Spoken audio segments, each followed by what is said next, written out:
除咗議事亭前地嘅年宵市場之外，民署今年亦首次安排喺友誼廣場擺設年宵嘅花市，但有檔主就話，當局明顯對場地嘅設施考慮不足。劉靜報道。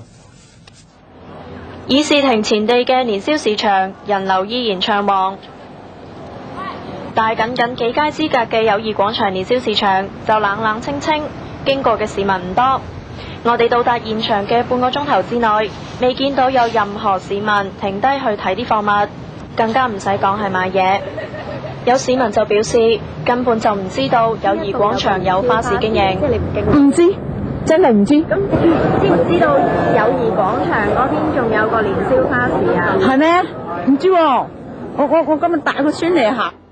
喺約10個攤檔之中，就有4到5個冇開檔，而有開檔嘅檔主亦都表示對銷情冇信心。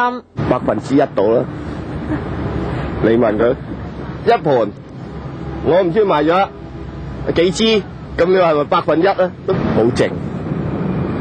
還地點唔係唔好，只不過燈光同埋其他設施唔足夠，配合唔到。佢亦都表示，寒冷嘅天氣只不過係其中一個原因，政府嘅考慮同埋宣傳不足，經營嘅時間唔恰當，先係生意慘淡嘅基本原因。而另外一個檔主就認為，市民對新嘅花市唔熟悉，導致人流稀少。最主要應該係呢邊一路都冇擺開花市咯，啲人唔慣咯，同埋檔口太少啦，冇個氣氛喺度。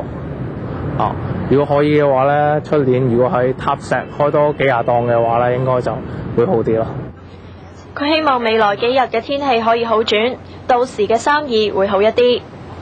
澳門電視台記者劉靜報道。